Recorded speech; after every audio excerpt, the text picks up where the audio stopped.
कक्षा 10 में सामाजिक विज्ञान विषय में पढ़ रहे थे और उसके अंदर 5वां अध्याय जो है हमारा लोकतंत्र, उसको हमने पढ़ा था। लोकतंत्र के जो प्रमुख सिद्धांत हैं या इसके जो प्रमुख रूप हैं वो हमने पढ़ लिए थे। कल उसके दृष्टिकोण भी जो है हमने अंतिम वीडियो के अंदर देख लिए थे।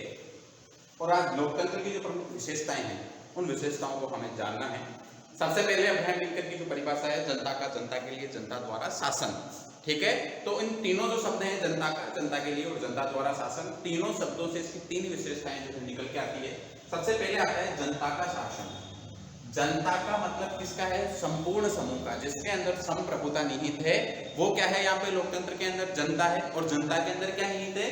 संप्रभुता निहित है। तो उस संप्रभुता का या उस जन समूह का जो है या प्रत्येक व्यक्ति का जो है शासन होना ही क्या है? जनता का शासन है। देखिए, शासन की यह प्रणाली के रूप में लोकतंत्र संपूर्ण जनता का शासन होता है। जनता का अर्थ यहाँ पर क्या है? संपूर्ण जन समूह से है, प्रत्येक व्यक्ति से है। ऐसा कोई व्यक्ति नहीं जिसका शासन नहीं हो। प्रत्येक व्यक्ति जो है उसका लोकतंत्र के अंदर क्या होता है? शासन होता है। इस प्रकार यह किसी विशेष नस्ल, भाषा, संस्कृति आदि से संबंधित वर्ग का शासन नहीं है। कुल मिला के नैतिक लोकतंत्र हमने पढ़ा, उसके अंदर हमने जाना कि किसी प्रकार से, किसी जन्म स्थान से, रंग, वर्ण, लोग, उसकी भाषा या उसके जन्म स्थान, उसके वर्ण से, उसकी जाति से, ठीक है, उसकी आर्थिक स्थिति से उस किसी प्रकार का भेदभाव नहीं होना चाहिए। ठीक है, तो नस्ल, भाषा, संस्कृति आदि संबंधित वर्ग का शासन नहीं है। अब तो किसका शासन है? सबका। जितने लोग जनता के अंदर हैं, वो उच्च कुल का हो तो ठीक, वो नीचे कुल का हो तो ठीक, वो बहुत ज्यादा पैसे वाला हो तो ठीक, वो ज्यादा गरीब हो तो ठीक, उत्तर भारत का हो या दक्षिण भारत का हो, पूर्वी भारत का हो, कहीं का भी हो, उसकी भाषा कोई सी भी हो, वो हिंदी भाषी राज्य से हो या अन्य जो है अहिंदी भाषित राज्य से हो, लेकिन सभी व्यक्तियों का जो शासन है वो क्या कहलाता है? जनता का शासन। और यही क्या है? लोकतंत्र की विशेषता है। दूसरी क्या है? जनता द्वारा निर्मित शासन। हमने पढ़ा कि लोकतंत्र जो होता है इसके अंदर संप्रभुता जनता के अंदर निहित होती है और सरकार को, मतलब शासन को चुनने की, उसे पद पर बिठाने की और उसे पद से हटाने की, मतलब पदच्युत करने की जो शक्ति होती है वो संपूर्ण शक्ति, अंतिम शक्ति किसके पास निहित होती है? जनता के पास नहीं होती है। तो देखिए, लोकतंत्र में सरकार का निर्माण जनता द्वारा किया जाता है। किसके द्वारा किया जाता है? जनता के द्वारा किया जाता है, क्योंकि संप्रभुता किसके पास है? जनता के द्वारा। इसने जनता अपने प्रतिनिधि चुनती है और वे प्रतिनिधि सरकार का निर्माण करते हैं। हम जो हमारे प्रतिनिधि चुनते हैं वही प्रतिनिधि चुन जाते हैं और वही क्या है? सरकार का निर्माण करते हैं। उन्हीं प्रतिनिधियों के अंदर से मंत्री बनेंगे, उन्हीं जो है उसके अंदर से जो है प्रधानमंत्री वगैरह, ठीक है, और वही जो लोग हैं वो हमारे लिए राष्ट्रपति का और उपराष्ट्रपति का जो भी क्या करेंगे? चुनाव करेंगे। तो हमारे प्रतिनिधि जो है उसको चुन के किसने भेजा? जनता ने। और वही लोग तय करेंगे कि सरकार या शासन किसका होगा। ठीक है, तीसरी जो इसकी विशेषता है, लोकतंत्र शासन जो है एक साधन है, साध्य नहीं। देखिए, साधन और साध्य दो प्रकार की चीजें होती है। साध्य तो होता है लक्ष्य, ठीक है, और साधन जो होता है उस लक्ष्य को प्राप्त करने के लिए जो अपनाए जाते हैं वो उसके साधन होते हैं। तो यहाँ देखिए, लोकतंत्र क्या है? एक प्रकार से साधन है। सत्ता प्राप्त जो है उसको करने का साधन है। लोकतंत्र साध्य नहीं है। जो सरकार है उसका जो निर्णय है या उस सरकार का जो कार्य है वो सत्ता प्राप्त करना नहीं है, अपितु लोगों की सेवा करना है। लोकतंत्र के माध्यम से सत्ता प्राप्त करना नहीं है, अपितु क्या है? सेवा करना है। देखिए, लोकतंत्र में शासन को कभी भी साध्य नहीं माना जाता, अपितु शासन को एक साधन माना जाता है।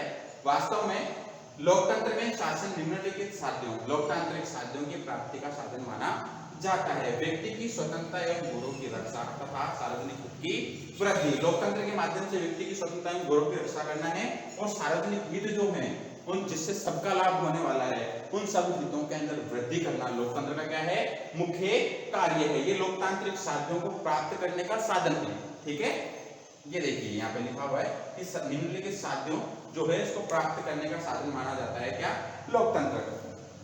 जनता के प्रति उत्तरदायी शासन है। जनता के प्रति तो होना ही है, क्योंकि लोकतंत्र जो है या जो शासन है इसका निर्माण ही जनता ने किया है, तो इस शासन को जनता के प्रति तो उत्तरदायी होना ही पड़ेगा। कुल मिला के जवाबदेही जो है लोकतंत्र में, जो सरकार है उसकी जवाबदेही है जनता के प्रति कल्याणकारी कार्य करने की। ठीक है, देखिए, लोकतंत्र में शासन प्रणाली जो है लोक प्रभुत्व के सिद्धांत को स्वीकार करती है। लोक प्रभुत्व का मतलब हुआ लोक प्रभुत्व का कि जो व्यक्ति होता है वो सर्वे सर्वा है। ठीक है, वो स्वयं में स्वयंभू है। हर एक व्यक्ति जो है उसका लोकतंत्र के अंदर महत्व है, तो वो क्या है? प्रभुत्व है उसका। अतः लोकतंत्र में शासन अपने कार्यों के लिए जनता के प्रति उत्तरदायी होता है, जो उसके कार्य हैं वो क्या करेगा, जनता के प्रति उत्तरदायी होता है, करनी ही पड़ते हैं उसको कार्य। आगे देखिए, इसका अर्थ है कि यदि सरकार व्यक्ति की स्वतंत्रता को छीनती है, जनमत का सम्मान नहीं करती अथवा सार्वजनिक हित के कार्य नहीं करती, तो जनता जो है सरकार को बदल सकती है। जैसा हम देखते हैं हर एक निश्चित समयावधि के बाद 5 साल बाद, 6 साल बाद, कुछ चुनाव 6 साल बाद और कुछ चुनाव 5 साल बाद होते हैं, उसके अंदर अगर सरकार जो है जनता की इच्छा के अनुसार कार्य नहीं करती है तो अगले चुनाव के अंदर जो है उसको सरकार को बदल दिया जाता है, उसको कम मत देके, अल्प मत देके उसको जो है विपक्ष में बैठा दिया जाता है, और जो पार्टी या जो सरकार सुनने वाली होती है उसे जो है नए पद के ऊपर जो है बैठा दिया जाता है। सरकार जो है या शासन जो है, सत्ता है, उसके हाथ में प्रदान कर दी जाती है, सौंप दी जाती है। ठीक है, इसके आगे देखिए, लोकतंत्र विकासशील शासन है। लोकतंत्र क्या है, विकासशील शासन है। कैसे है विकासशील शासन? आधुनिक काल में लोकतांत्रिक शासन प्रणाली विकास की कई अवधारणाओं से गुजरी है। प्रारंभ में यह व्यक्तिवादी लोकतंत्र था, जो बाद में उदारवादी लोकतंत्र में बदल गया। पहले क्या करता था, केवल एक व्यक्ति विशेष की बात करता था ये लोकतंत्र, लेकिन बाद के अंदर उदारवाद की, ठीक है, प्रत्येक व्यक्ति की बात करने लगा, व्यक्ति की स्वतंत्रता की बात करने लगा। ठीक है, तो ये जो लोकतंत्र है व्यक्तिवादी उदार लोकतंत्र से किसमें बदल गया, उदारवादी लोकतंत्र से। हमने पढ़ा भी था लोकतंत्र का परंपरागत उदारवादी सिद्धांत। वर्तमान में यह लोक कल्याणकारी राज्य की अवधारणा से संबंधित हो गया है। वर्तमान में किसकी, लोक कल्याणकारी राज्य। राज्य की उत्पत्ति किसके लिए हुई है, लोक कल्याण के लिए, जनता के कल्याण के लिए। ठीक है, न कि शासन करने के लिए। लोक कल्याणकारी राज्य हमने पढ़ा भी था, लोक कल्याणकारी राज्य क्या होता है। इस प्रकार देखिए, इस विकास का परिणाम यह हुआ कि जहां प्रारंभ में लोकतंत्र ने व्यक्ति की राजनीतिक स्वतंत्रता व समानता तथा संवैधानिक शासन पर ही बल दिया था। पहले तो केवल जब उदारवादी व्यक्तिवादी लोकतंत्र था, उसने क्या किया, व्यक्ति की स्वतंत्रता, समानता और संवैधानिक शासन पर ही बल दिया। लेकिन वहां क्या हुआ, व्यक्ति की सामाजिक और आर्थिक क्षेत्र में समानता व न्याय के सिद्धांत को भी स्वीकार करने लगा है कि किसी प्रकार का भेदभाव नहीं होना चाहिए, सभी के अंदर समान होने चाहिए, सामाजिक जो है आर्थिक होना चाहिए। ठीक है, बहुत ज्यादा जो भूमिपति थे उनसे भूमियां छीन के जो है जनता के अंदर वितरित कर दी गई। ठीक है, और न्याय सभी के लिए समान ही स्वतंत्र न्यायपालिका की व्यवस्था हमने कर रखी है। इसके आगे देखिए, इस प्रकार लोकतंत्र के विकास ने अपने जो मूल्यात्मक स्तर है उसमें क्या है, निरंतर वृद्धि की है। आधुनिक विश्व में प्रतिनिधि प्रजातंत्र के दो प्रमुख रूप हैं। प्रतिनिधि जो प्रजातंत्र है इसके दो प्रमुख रूप हैं, एक तो इसमें संसदात्मक शासन व्यवस्था है और एक इसके अंदर अध्यक्षात्मक शासन व्यवस्था है। शासन संचालन की जो है दो विधियां होती है, एक तो अध्यक्षात्मक और एक संसदात्मक। अध्यक्षात्मक शासन व्यवस्था है, इसके अंदर क्या है ये देखिए, आप लोग समझिए इसको। ये प्रतिनिधि प्रजातंत्र है और इसकी दो विधियां हैं शासन को संचालन करने की, जो दो प्रक्रियाएं हैं। एक तो इसमें हो गया अध्यक्षात्मक और एक इसके अंदर हो गया संसदात्मक।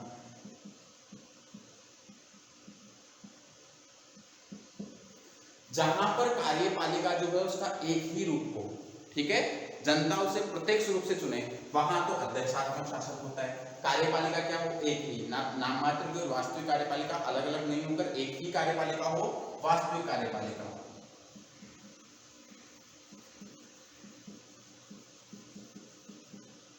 तो वहां पर कौन सी शासन व्यवस्था होती है, अध्यक्षात्मक शासन व्यवस्था।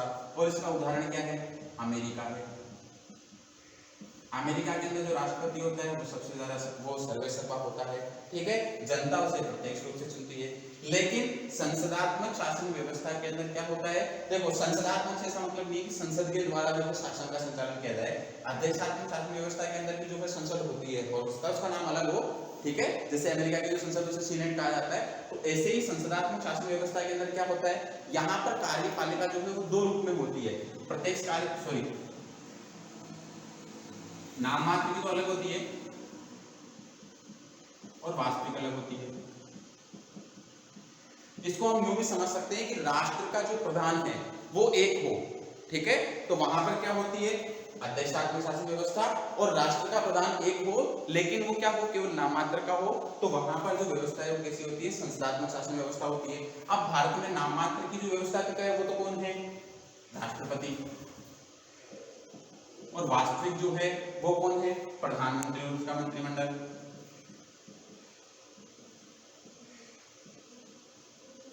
शासन संचालन की जितनी कार्य हैं वो सब कौन करते हैं? प्रधानमंत्री और उसका मंत्रिमंडल करते हैं।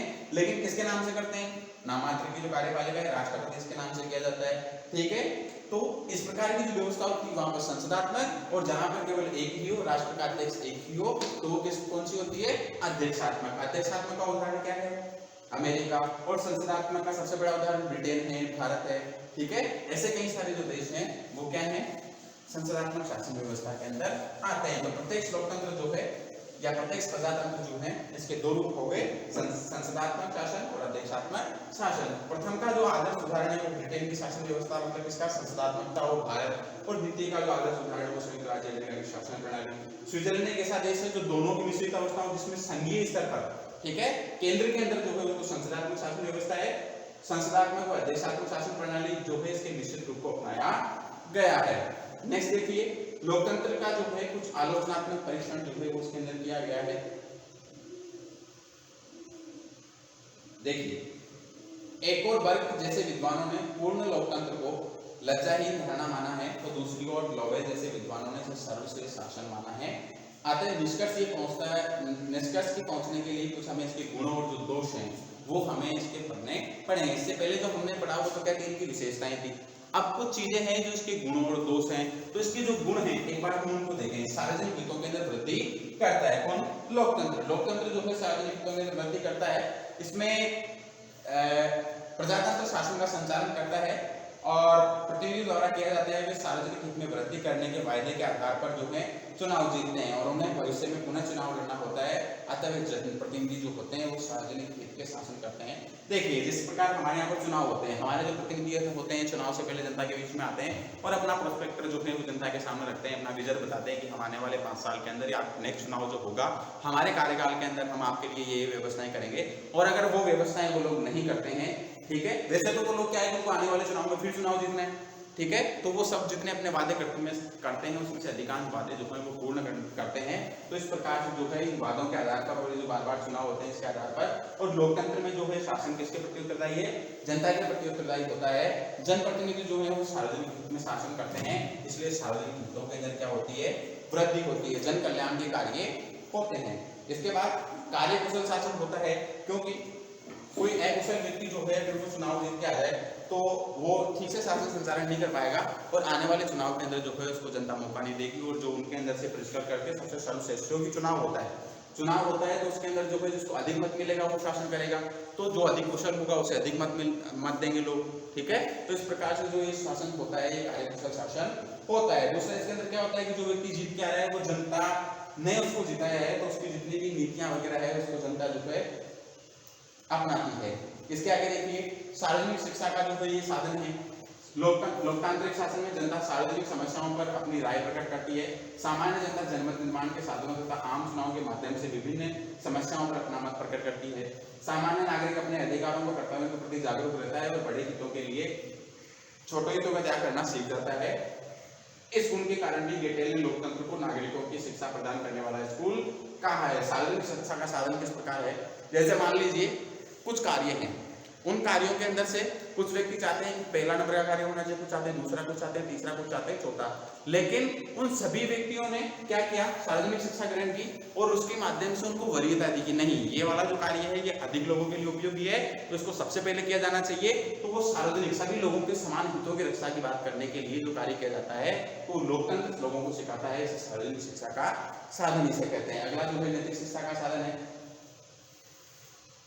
देखिए, लोकतंत्र शासन व्यक्ति की नैतिक शिक्षा प्रदान करता है। लोवेल के अनुसार लोकतांत्रिक व्यक्ति की नैतिकता और पवित्रता की भावना को मजबूत करता है। प्राइस के अनुसार जब लोकतंत्र में व्यक्ति की राजनीतिक अधिकार मिलते हैं तो उसे व्यक्तित्व का विकास होता है और वह कर्तव्य के लिए हो जाता है। जैसे जनता के प्रति उत्तरदायी लोकतंत्र के अंदर शासक, तो वो क्या करता है? जनता उसे मत देके उसे जिता के भेजती है, तो वो जनता के कार्य करने के लिए क्या करता है? हमेशा जो है वो तैयार रहता है कि उसे अधिक से अधिक अवसर मिले जनता के कार्य करने के लिए और वो अधिक से अधिक कार्य करे, तो उससे उसकी नैतिक शिक्षा का या उससे कई सारे लोगों की जो है वो संकीर्णता जो होती है उसकी समाप्त हो जाती है। मिलनसार व्यक्ति होता है, एक दूसरे की मदद करता है, उसके अंदर सहयोग, सहिष्णुता, उदारता एवं सहानुभूति जो है, इस प्रकार के कई सारी जो नैतिक गुण हैं वो उसके अंदर क्या होते हैं? प्रकट होते हैं, वो उसमें जन्म लेते हैं। देशभक्ति की शिक्षा वो लेता है, लोकतंत्र राष्ट्र प्रेम की भावना का विकास करता है। लोकतंत्र में राज्य के किसी शासन वर्ग की संपत्ति नहीं माना जाता, अपितु क्या है ये, इसे जनता की संपत्ति माना जाता है। इसमें जनता में राष्ट्र के प्रति प्रेम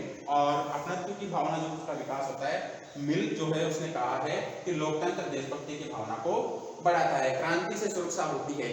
लोकतंत्र से पहले जितने भी शासन व्यवस्थाएं थी, कुछ लोगों का शासन कुलीन तंत्र हुआ और राजतंत्र जो हुआ, ठीक है, या अधिनायकवाद जो हुआ, इसके अंदर सत्ता को परिवर्तन करने के लिए क्रांति होती थी। जैसे एक राजा है वो शासन कर रहा है और दूसरा राजा अगर शासन करना चाहता है तो वहां तो कोई चुनाव होता ही नहीं था, लोकतंत्र तो था ही नहीं, राजतंत्र था, तो राजा उसके अंदर सर्वेसर्वा होता था। तो वहां पर क्या है, क्रांतियां होती थी, युद्ध होते थे और युद्ध के आधार पर जो है सत्ता परिवर्तन होती थी। लेकिन लोकतंत्र के अंदर इसी प्रकार की आवश्यकता नहीं है। जब भी चुनाव का समय होता है, 4 वर्ष बाद, 5 वर्ष बाद, 6 वर्ष बाद, जब भी चुनाव होते हैं तो उसके अंदर जो है अगर सरकार लोगों के हितों की रक्षा नहीं कर रही है, सार्वजनिक हितों में कार्य नहीं कर रही है, नैतिकता नहीं है उसके अंदर, तो लोग क्या है, बिना युद्ध के, बिना क्रांति के जो है उससे सत्ता को परिवर्तन कर सकते हैं निश्चित समयावधि के बाद। तो इसके अंदर मारकाट, ऐसा क्रांति का, युद्ध का माहौल नहीं रहता। तो हमेशा क्रांति से क्या होती है, इसके अंदर सुरक्षा होती है। आगे देखिए, समानता और स्वतंत्रता पर आधारित होती है। लोकतंत्र व्यक्ति की समानता और स्वतंत्रता की जो धारणा उसको स्वीकार करता है। हमने पढ़ा कि पहले ये व्यक्तिवादी लोकतंत्र था, ठीक है, बाद के अंदर धीरे धीरे लोक कल्याणकारी राज्य जो है उसके अंदर ये परिवर्तन हो गया।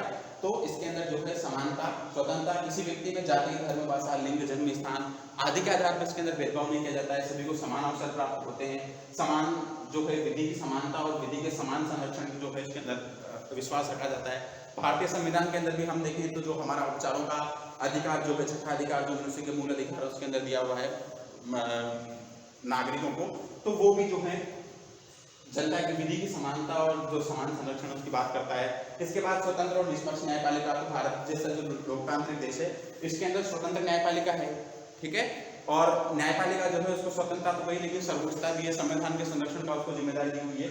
लोकतंत्र में स्वतंत्र और निष्पक्ष न्यायपालिका की स्थापना की जाती है, जो व्यक्ति की कार्यपालिका और व्यवस्था से बचाती है और व्यक्ति की स्वतंत्रता की रक्षा करती है। ऐसी न्यायपालिका व्यक्ति को शासन की अनुचित नीतियों का विरोध करने का सहारा देती है और शासन व उसकी संवैधानिक मर्यादाओं का पालन करती है। कला, साहित्य, संस्कृति, विज्ञान में जो है प्रगति करती है। हम देखें तो जैसे भारत है, भारत के अंदर लोकसभा और राज्यसभा संसद के 2 सदन हैं। लोकसभा के अंदर 2 व्यक्ति और राज्यसभा के अंदर 12 व्यक्ति जो है राष्ट्रपति के द्वारा नियुक्त किए जाते हैं। और कौन से क्षेत्रों से किए जाते हैं, कला से, विज्ञान के क्षेत्र से, ठीक है, या कोई विशेष योगदान देता है उन क्षेत्रों से नियुक्त किए जाते हैं। तो कला, संस्कृति और साहित्य, विज्ञान जो है इसकी प्रगति के अंदर भी सहायक होता है, उन लोगों को भी प्रोत्साहन मिलता है। दूसरा देखिए, लोकतंत्र कला, साहित्य, संस्कृति, विज्ञान के किसी प्रकार का अनुचित नियंत्रण नहीं करता है, अपितु उनका विकास आता है। लोकतंत्र की तुलना में अधिनायक तंत्र इन सभी क्षेत्रों पर नियंत्रण रखता है, क्योंकि वहां विचार एवं कर्म की स्वतंत्रता नहीं होती। अतः अधिनायक तंत्रों में कला, साहित्य और संस्कृति के क्षेत्र में पर्याप्त विकास नहीं होता और विज्ञान के विकास में भी बाधा आती है। जबकि हमारे यहाँ पर क्या होता है कि जो विज्ञान वगैरह या कोई खोज कर रहा है तो उसको प्रोत्साहन दिया जाता है, सरकार के द्वारा कई सारी जो उसको सुविधा उपलब्ध करवाई जाती है। संविधानवाद में आस्था, लोकतंत्र जो है संविधानवाद में आस्था रखता है। लोकतंत्र का जो संचालन होता है वो होता है संविधान के माध्यम से है, ठीक है। लिखित या अलिखित दस्तावेज जो होते हैं वो क्या करते हैं, किसी देश के शासन संचालन में सहायक होते हैं, तो वो जो है संविधान कहलाता है। इसको आगे देखिए, इसका अर्थ है लोकतंत्र व्यक्ति के स्वेच्छाचारी शासन के स्थान पर विधि के शासन में विश्वास रखता है। क्योंकि लोकतंत्र है तो जनता के द्वारा शासन किया जाएगा, जनता का शासन है, जनता के प्रति उत्तरदायी है, तो जनता जैसा चाहेगी वैसा शासन होगा। जबकि अधिनायक तंत्र और कुलीन तंत्र में, अधिनायक तंत्र के अंदर एक व्यक्ति का शासन होता है, कुलीन तंत्र के अंदर कुछ व्यक्तियों का शासन होता है, तो अपनी इच्छा के अनुसार शासन करते हैं। लेकिन यहाँ पर लोकतंत्र के अंदर जो शासन होगा वो किसके अनुसार होगा, जनता की इच्छाओं के अनुसार होगा। और जनता अपने जिस प्रकार का शासन चाहती है उन सबको किसके अंदर वर्णित कर रखा है, उसने संविधान में कर रखा है। तो इस प्रकार संविधान में भी जो है लोगों की आस्था बढ़ती है। शक्तिशाली शासन व्यवस्था है, क्योंकि अधिक से अधिक लोग जो है देश प्रेम के उसमें बढ़ता ही है। दूसरा, जिस पार्टी को या जिन व्यक्तियों को जनता चुन के भेजेगी, जिनके पास ज्यादा मत हैं, तो उनका जो है शासन होता है। तो एक प्रकार से वो क्या होता है, शक्तिशाली शासन होता है। जब भी राष्ट्र के ऊपर संकट आता है, जनता एक साथ होकर, क्योंकि जनता खुद का शासन है, तो जनता जो है उस राष्ट्र को जो है, या जो कोई संकट आता है उस संकट को क्या करती है, उबारती है। विश्व शांति का समर्थक है, सभी देशों के अंदर लोकतंत्र है, तो कोई भी देश जो है सब एक दूसरे की सीमाओं की जो है रक्षा करते हैं, एक दूसरे की सीमाओं का सम्मान करते हैं। तो विश्व की शांति जो है इसके अंदर बनी हुई है। राष्ट्रों के मध्य जो संघर्ष होता है वो समाप्त हो जाता है वार्ता और समझौते के माध्यम से। जो है किसी भी प्रकार की अगर कोई अंतर्राष्ट्रीय कानून जो होता है उसके द्वारा विवादों को जो सुलझाया जाता है। इस प्रकार लोकतंत्र जो है इसकी विशेषताएं, इसके जो गुण थे वो हमने पढ़ लिए। नेक्स्ट वीडियो के अंदर हम लोकतंत्र के दोष पढ़ेंगे। धन्यवाद।